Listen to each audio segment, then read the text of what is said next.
छलावा भूत की सच्ची घटना ये मेरे भाई के साथ हुआ था, जो हैदराबाद में रहता है।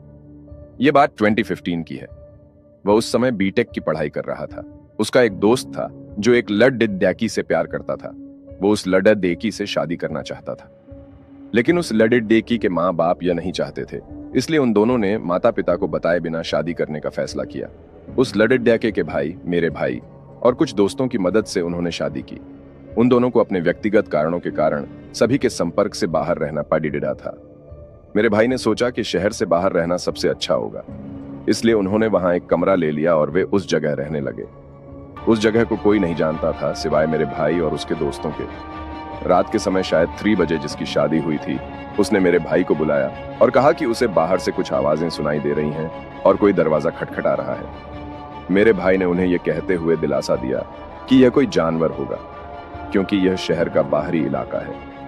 अगले दिन मेरा भाई उन दोनों के पास गया। उन्होंने कहा कि वे किसी गांव में जाना चाहते हैं और अगले दिन वे लौट आएंगे। इसीलिए उन्हें बस में भेजने के बजाय मेरे भाई ने उन्हें अपनी कार दे दी। मैं यह बताना भूल गया कि मेरी माँ उस समय हैदराबाद में थी। अगर मेरा भाई बिना कार के घर जाता तो वह उसे जरूर डांटेगी। इसलिए उसने घर जाने की बजाय उस दिन कमरे में रात रुकने का फैसला किया। दोपहर को तो कुछ नहीं हुआ, लेकिन रात में जब वह बिस्तर पर लेटकर गाने सुन रहा था तो उसे कुछ आवाजें सुनाई दी, जैसे कोई छत पर कूद रहा हो। उसने सोचा कि शायद ईयरफोन में कोई खराबी होगी और उसने इस बात को नजरअंदाज कर दिया और कुछ समय बाद उसने हेडफोन को हटा दिया, क्योंकि उसे नींद आ रही थी। रात 3 बजे उसने सुना कि कोई दरवाजे पर नॉक कर रहा है। उसने सोचा कि वह दरवाजा खोले, पर उसने नहीं खोला। अचानक उसने एक लड़की को चिल्लाते हुए सुना। वह कह रही थी, दरवाजा खोलो, कोई मुझे मारने की कोशिश कर रहा है।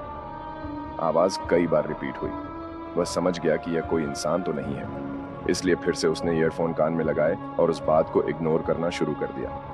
अगली सुबह वह दोनों पति पत्नी आया और मेरे भाई ने उनसे पूछा कि क्या उन्होंने भी वही बात सुनी थी, रात वाली। और उन दोनों ने कहा कि हाँ, मैंने आपको केवल उस आवाज के कारण ही बुलाया था। वे तुरंत उस कमरे से भाग निकले और उन सभी ने उस घटना के बारे में पूछताछ की।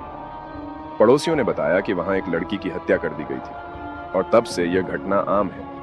उस जगह के सभी लोगों ने इस चीज का अनुभव किया और उस लड़डिद्याकी की आत्मा एक छलावे के रूप में सबको